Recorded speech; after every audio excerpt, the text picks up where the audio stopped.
Question number 72 कौन सा question है? दीपिका और राजश्री वाला ना। क्वेश्चन नंबर 72 दीपिका और राजश्री वाला, ये हिडन गुडविल वाला क्वेश्चन है। अब आपको हिडन गुडविल तो निकालने आती होगी कि हिडन गुडविल कैसे फाइंड आउट करते हैं, ये वाला फॉर्मूला हमको पता होना चाहिए। नहीं पता है तो एक बारी मैं फॉर्मूला रिवाइज करवा देता हूँ। कौन सा वाला? हिडन गुडविल का फॉर्मूला। ठीक है, अब हिडन गुडविल निकालने का, क्या निकालने का? हिडन गुडविल निकालने का क्या फॉर्मूला होता है बताओ? टोटल कैपिटल माइनस में combined capital. Total capital minus में कंबाइंड कैपिटल। अब टोटल कैपिटल कैसे निकालते हैं? टोटल कैपिटल निकालते हैं न्यू पार्टनर की कैपिटल, न्यू पार्टनर की कैपिटल इनटू में reciprocal of his share, into में रेसिप्रोकल ऑफ हिज। और कंबाइंड कैपिटल कैसे निकालते हैं?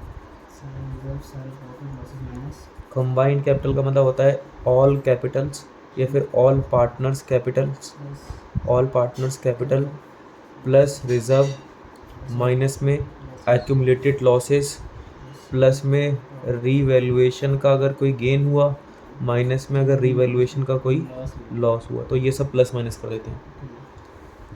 अब इसमें ये तो हो गया, फिर इसकी एंट्री भी तो पास करते हैं। इसकी एंट्री पास होती है न्यू पार्टनर, क्या एंट्री होती है? New partner current account debit to sacrificing partners' capital account, क्या एंट्री होती है? New partner's current account debit to sacrificing partners' capital account. ठीक है, तो जैसे ये दीपिका राजश्री अंशु वाला क्वेश्चन है, तो इसमें होगी Anshu capital account debit to Deepika to Rajshree, ऐसे एंट्री करेंगे। ठीक है, अब एक काम करते हैं, क्वेश्चन को रीड करना स्टार्ट करते हैं, शुरू से रीडिंग करते हैं। क्या लिखा हुआ है एक बारी पढ़ के सुनाओ। Deepika and Rajshree are partners in a firm sharing profit and losses in the ratio of 3:2। Deepika and Rajshree are partners in a firm sharing profits and losses in the ratio of 3:2। इनकी 3:2 की रेशियो है, किसकी? दीपिका और राजश्री की। तो मैं एक काम करता हूँ, इनकी रेशियो यहाँ पर मेंशन कर लेता हूँ। ठीक है, आप अपनी कॉपी दोगे मेरे को? बताना जरा यहाँ पर पार्टनर्स कौन कौन है? दीपिका एंड राजश्री। दीपिका और राजश्री पार्टनर्स हैं। दीपिका और राजश्री ये दो पार्टनर है, उनकी रेशियो क्या है? 3:2 की। ये इनकी ओल्ड रेशियो हो गई। आगे बताया जा रहा है इनकी बैलेंस शीट नीचे गिवन है। बैलेंस शीट के सबसे नीचे क्या लिखा हुआ? बैलेंस शीट के जस्ट नीचे, on 1 April 2022 the partners admit Anshu as a partner on the following terms. हमने नीचे दी गई कंडीशन पे अंशु को एडमिशन दिया है। किसको एडमिशन दिया है? अंशु को। नीचे बोला जा रहा है new profit sharing ratio between Deepika Rajshree Anshu will be, नई रेशियो है 5:3:2, ये न्यू रेशियो है। और इनकी ओल्ड रेशियो क्या थी? 3:2। उनका सम 5 आ रहा था, इनका सम 10 आ रहा है। 5 को 10 बनाओ, 6 और 4 है ना। सोचो पहले दीपिका को 6 मिलते थे, अभी कितने मिल रहे हैं? 5 मिल रहे हैं, मतलब 1/10 का नुकसान हो रहा है, सैक्रिफाइस हो रहा है। 4 की जगह 3 मिल रहे हैं, 1/10 का सैक्रिफाइस हो रहा है, नुकसान हो रहा है। एक के नुकसान कर रहे हैं, तभी तो अंशु को 2 मिल रहे हैं। तो सैक्रिफाइसिंग रेशियो 1:1 हो गई। जब प्रीमियम फॉर गुडविल को बांटेंगे तो कौन सी रेशियो बांटेंगे? सैक्रिफाइसिंग रेशियो इक्वली बांटेंगे, 1:1 में बांटेंगे। ठीक है, आगे क्या लिखा हुआ है? Anshu shall bring in ₹32,000 as his capital. Anshu जो है वो अपनी कैपिटल के रूप में कितने रुपए लेकर आएगा? 32,000 रुपए अपनी कैपिटल के रूप में लेके आएगा। ये रहा partner capital account, partner capital account. बताओ जरा इनकी बाय बैलेंस बीडी कितनी दे रखी है? दीपिका के 48,000, दीपिका की 48,000, राजश्री की 40,000, राजश्री की 40,000 और अंशु की तो नहीं है। अंशु लेकर कितने आ रहा है? अंशु 32,000 लेके आ रहा है। 32,000 बाय बैंक अकाउंट, 32,000 रुपये कैपिटल लेकर आ गया। ऊपर बैंक पहले से कितने का था? 2,800 का था। इसमें 32,000 प्लस करवा दो तो 34,800 कर दो। ठीक है, ये एसेट साइड हो गई और ये वाली लायबिलिटी साइड हो गई, ठीक है। चलो आगे पढ़ो, आगे क्या लिखा है? Anshu is unable to bring his share of goodwill. Partners therefore decided to calculate the goodwill on the basis of Anshu's share in the profits and the capital contributed by her to the firm. लिखा हुआ Anshu is unable to bring his share of goodwill. Anshu able है या enable है? Unable. Premium लेकर आ सकती है कि नहीं आ नहीं सकती ला है? अगर प्रीमियम लेकर नहीं आ सकती है तो premium for goodwill account debit to sacrificing partner या new partner current account debit to sacrificing New partner? partners current account. New partner का नाम क्या है? अंशु। हाँ, तो एंट्री होगी Anshu current account current account debit to Deepika, और राशि दीपिका और राशि राजश्री कैपिटल अकाउंट, है ना? अच्छा, अब इससे काटे कितने यही समझ नहीं आ रहा। बांटना तो इक्वली है क्योंकि सैक्रिफाइसिंग रेशियो 1:1 की है, हाँ। पर इसके अकाउंट से काटे कितने ये नहीं समझ नहीं आ रहा। तो आगे बताया गया partners therefore decided to calculate the goodwill on the basis of Anshu share in the profit, on the basis of new partner share in the profit and capital contribution made by her. ये अंशु की capital या अंशु का share hidden goodwill में use होता है। हाँ, अंशु की capital या अंशु का शेयर कहाँ पे यूज होता है? hidden goodwill में। एवरेज प्रॉफिट मेथड में, सुपर प्रॉफिट मेथड में, कैपिटलाइजेशन मेथड में, गुडविल निकालने वाले मेथड में कहीं पर भी न्यू पार्टनर की कैपिटल, न्यू पार्टनर का शेयर यूज नहीं होता है। यही एक मेथड है जहाँ पर यूज होता है। तो ये हिडन गुडविल का केस हो गया। अब इसमें रिवोल्यूशन का फायदा घाटा भी निकालना पड़ेगा, अदरवाइज हम फंस जाएंगे। तो एक बात बताओ, नया पार्टनर जो आ रहा है उसकी कैपिटल कितनी है? 32,000। 32,000 और उसका शेयर कितना है? 2/10। हाँ, रेसिप्रोकल का मतलब 10/2, हाँ, तो ये आ गया 1,60,000। टोटल कैपिटल कितनी हो गई? 1,60,000। 1,60,000 माइनस में कंबाइंड कैपिटल। हाँ, कंबाइंड कैपिटल कैसे निकालते हैं? Capital of all partners partner. की- बताना जरा, दीपिका की कैपिटल कितनी है 48,000। और राशि की 40,000 और ये अंशु की 32। 32। क्या कोई क्वेश्चन में रिजर्व है? देखो लायबिलिटी साइड में कोई भी रिजर्व दिखाई दे रहा है आपको? नहीं, नहीं है। एक बार एसेट साइड में देखो, कोई लॉसेस है, एडवर्टीजमेंट या प्रॉफिट एंड लॉस कुछ भी है? नहीं भाई। कुछ भी नहीं है। अब रिवैल्यूएशन का फायदा घाटा तो रहता है, हाँ, वो तो उसको निकालने के बाद ही पता लगेगा। तो जैसे ही वो फायदा होगा तो प्लस करके माइनस करूंगा और घाटा होगा तो माइनस करके माइनस करूंगा। हाँ। ठीक है, आगे चलते हैं। आगे पढ़ो, क्या लिखा हुआ है? Plant and machinery is to be valued at rupees 60,000। एक मिनट, प्लांट एंड मशीनरी की वैल्यू अब कितनी है? 60,000। 60,000। आगे स्टॉक की 40। स्टॉक की 40। And the provision for doubtful debt is to be maintained at rupees 4,000। 4,000 के प्रोविजन बनाने हैं। हाँ, ऊपर जाके बताओ डेटर कितने के हैं? डेटर थे 28,800। 28,800 के थे। अब प्रोविजन कितना बनाना है? प्रोविजन बनाना 4,000 का, पहले से 800 का था। 4,000 का प्रोविजन बनाना है और पहले से कितना था? 800 का। यानी कि और कितना प्रोविजन बना ले? 3200 का। हाँ, तो घाटे वाली साइड में टू प्रोविज़न के नाम से 3200 दिखाएंगे। एक बार मुझे ये बता दो, प्लांट एंड मशीनरी पहले कितने की थी? प्लांट एंड मशीनरी 48,000 की। 48 की चीज़ अब कितने की? 60 की हो गई, तो 12,000 का फ़ायदा हो गया। फ़ायदा हो गया ना, 48 की चीज़ 60 की होकर बढ़ गई, ठीक है, है ना? अच्छा, स्टॉक पहले कितने का था? स्टॉक पहले 32,000 का। स्टॉक पहले 32 का था, अभी 40 का हो गया, तो 8,000 का स्टॉक बढ़ गया by stock by plant and machinery.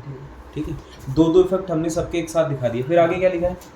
Value of the land and building has been appreciated by appreciated है या डेप्रिशिएटेड है? एप्रिशिएटेड। बढ़ रही है कि कम हो रही है? बढ़ रही है। आप खुद बताओ, अगर आपकी लैंड एंड बिल्डिंग की वैल्यू बढ़ेगी तो आपको फायदा होगा घाटा होगा? फायदा होगा। फायदा होगा बाय लैंड एंड बिल्डिंग। कितनी वैल्यू बढ़ गई? 20% में 10,000 से 50,000 का 20% 10,000 होता है। अब बताओ, अब मैं यहाँ पर लैंड एंड बिल्डिंग कितने की दिखाऊँ? 60,000 पे। कैसे? 50 प्लस में 10, है ना? फिर आगे क्या लिखा है? Furniture has been appreciated by 10%। Furniture की वैल्यू 10% कम करनी है। फर्नीचर पहले था कितने का? फर्नीचर पहले 10,000 का था। 10,000 का फर्नीचर 10% कम होकर 9,000 बचेगा हाँ, 1,000 का। और 1,000 का घाटा हो गया, तो डेबिट साइड में टू फर्नीचर कितना? 1,000। 1,000 रुपये का फ़ायदा हो गया। ठीक है, आगे क्या लिखा है? There is an additional liability of rupees 8,000 being outstanding salary payable to employees of the firm। बस, there is an additional liability of ₹8,000 being outstanding salary payable to employees of the firm. Outstanding salary हमारे लिए assets है कि liabilities है? Liabilities। कल मैं आपको समझा रहा था कि अनपेड एक्सपेंस हमारे लिए क्या होते हैं, Liabilities। है ना? लायबिलिटीज होती हैं। अब लायबिलिटी मिल गई। एक बार देखो ऊपर आउटस्टैंडिंग एक्सपेंस पहले से गिवन है क्या? हाँ, liabilities दे रखी हैं। आउटस्टैंडिंग लायबिलिटी पहले से ही 2,000 की है। हाँ, इसमें 8,000 और प्लस करके सीधा 10,000 दिखा दो। अब बताओ 8,000 की लायबिलिटी मिलना फ़ायदा है कि घाटा है? घाटा घाटा है, तो डेबिट साइड में टू आउटस्टैंडिंग सैलरी, बताओ कितनी? 8,000 रुपये। फिर आगे क्या बताया जा रहा है? This liability is not included in the outstanding liabilities stated in the above balance sheet. वो तो हमें भी पता है कि आउटस्टैंडिंग ये जो है वो ऊपर शामिल नहीं है, तभी तो अलग से शामिल किया है। हाँ फिर आगे लिखा हुआ है, क्या लिखा है? Partners decided to show this liability in the books of accounts of the reconstituted firm. जो नई फर्म है उसकी बुक्स ऑफ अकाउंट्स में पार्टनर डिसाइड किया कि दिखाएंगे, उनके बिना डिसाइड करे भी हमने दिखाई दिया है। हाँ आगे चलते हैं। अब तो सारी की सारी एडजस्टमेंट खत्म हो गई। Prepare revaluation account, partner capital account and balance sheet of Deepika, Rajshree and फलाना फलाना। एक काम करो, ऊपर जाओ, सबसे पहले कैश इन हैंड है, हाँ कितना है? 1200 कैश इन हैंड 1200 है। उसके बाद स्टॉक हो गया, स्टॉक कितना है? हो गया, स्टॉक उतना हो गया ठीक है। उसके बाद प्रीपेड इंश्योरेंस प्रीपेड इंश्योरेंस नहीं हुआ, बता दो। 1000 1000। फिर सैनिटाइजर्स हो गए, सैनिटाइजर हो गए, फिर प्लांट एंड मशीनरी हो गया, लैंड एंड बिल्डिंग हो गया, फर्नीचर हो गया, सब हो गया। लायबिलिटी साइड में जाओ, सैंडरी क्रैकर्स सन्ड्री क्रेडिटर्स बताओ कितने हैं? 16,000। हाँ फिर पब्लिक डिपॉजिट पब्लिक डिपॉजिट की लायबिलिटी होती है कितनी है? 61,000 61,000। फिर बैंक ओवरड्राफ्ट बैंक ओवरड्राफ्ट 6000 6,000। फिर आउटस्टैंडिंग लायबिलिटी होगी, आउटस्टैंडिंग लायबिलिटीज हो गई हैं। फिर इसके आगे कैपिटल अकाउंट कैपिटल अकाउंट तो लिख चुके हैं। फिर सब हो गया ख़त्म, है ना? रिवैल्यूएशन से फायदा, उसके बाद रिवैल्यूएशन से फायदा रीवैल्यूएशन अकाउंट का फ़ायदा या फिर घाटा।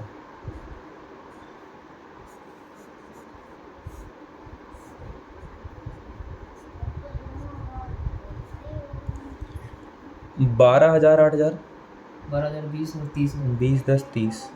30 में से 8 माइनस करो, 30 में से 22 22 में से 1 गया, 21 21 में से 3 गए। 21 में 3 तो 18 देखना 17,800 का फ़ायदा आ रहा है। हाँ to gain on revaluation revaluation. क्या क्या नाम था? दीपिका और राजश्री। दीपिका और राजश्री। रेशियो इनकी क्या थी? 3:2। तो पहले इसको डिवाइड करना पड़ेगा। 17,800 को किससे डिवाइड करेंगे? 5 से डिवाइड करो। 5 तिहाई 15, 25 5 पंचे 25, 5 छके 30, 3560। एक बार 3 से, एक बार 2 से चलो 3 से इंटू कराओ। 3 जीरो की 0, 2 जीरो की 0, 3 छक्के 18, 6 दूनी 12, 3 पंचे 15 और 1 16, 3 त्रिका 9 और 1 10, 2 छक्के 12, 2 पंचे 10 और 1 11, 3 त्रिका 9 और 1 10, नहीं ज़्यादा हो जाएगा, 10 11, 3 दूनी 6 और 1 7, 7 आएगा 0 3 दूनी 6, 10 11 ठीक है 7, 7100 ही आ गया। अब एक काम करते हैं, इनको ट्रांसफ़र कर देते हैं। यहाँ पर गेन डेबिट साइड में अपने अकाउंट में जाएगा, क्रेडिट साइड में नाम आएगा रीवैल्यूएशन अकाउंट का। कितना? 10,680, 7,120, है ना? अब आपको पता है ये रीवैल्यूएशन पे फ़ायदा हुआ है कि घाटा हुआ है? फायदा हुआ। तो वो जो हिडन गुडविल निकालते हुए हम उसको क्या करेंगे? प्लस करेंगे 17,800। अगर घाटा होता तो माइनस करते। 32 और 48 80, हाँ 80 और 40 120, 120 और 10 130, 1,37,800, है ना? 37,800 अरे ये सब मिला के 20 हो गए। ये 200 नहीं है, 32 आ रहे, हाँ ठीक है ठीक है, 1,37,800। यहाँ पे लिखो 1,37,800। ये आ जाएगा 22,200, 22,200। अब इसमें अंशु की गुडविल निकालेंगे। हाँ किसकी गुडविल? अंशु की अंशु की गुडविल।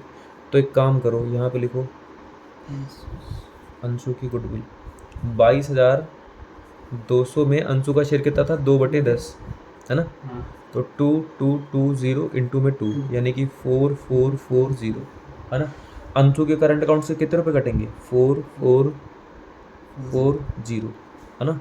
ये जो भी अंशु की आ गई, और सैक्रिफाइसिंग रेशियो तो इक्वल है, तो 2 2 2 0 2 2 2 0।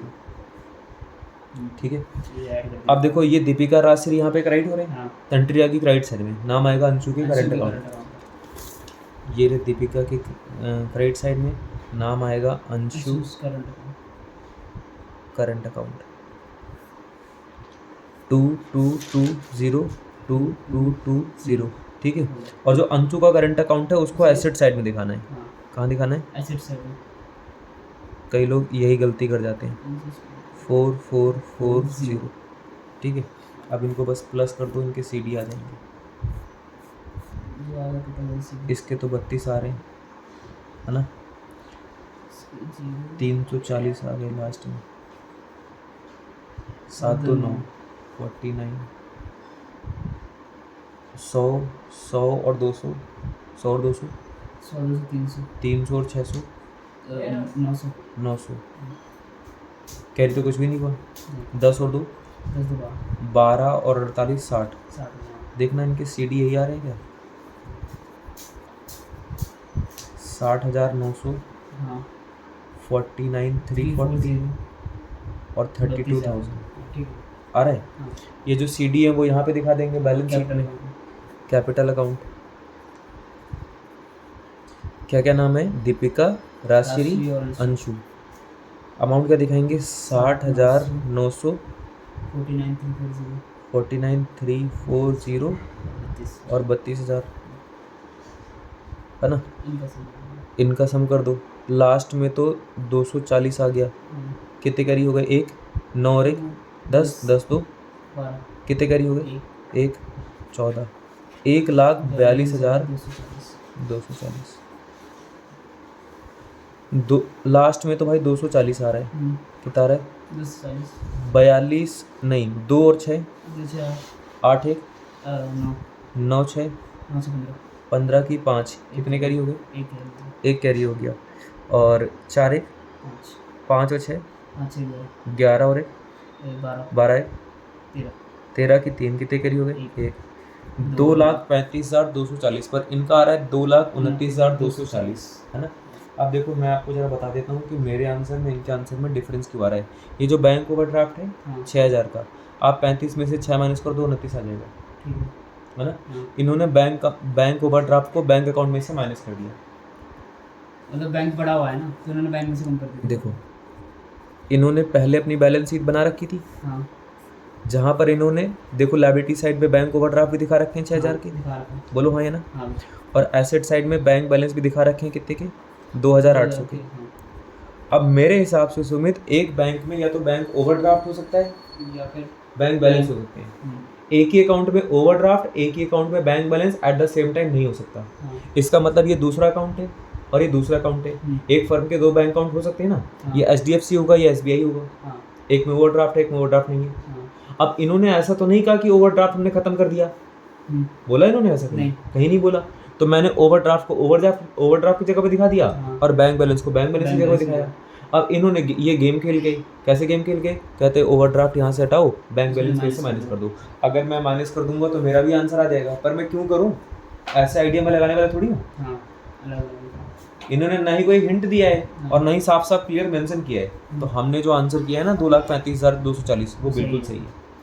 ठीक है, ये अपना करेक्ट कर लेंगे खुद ही। देन क्वेश्चन नंबर कौन सा था? ये 72 था।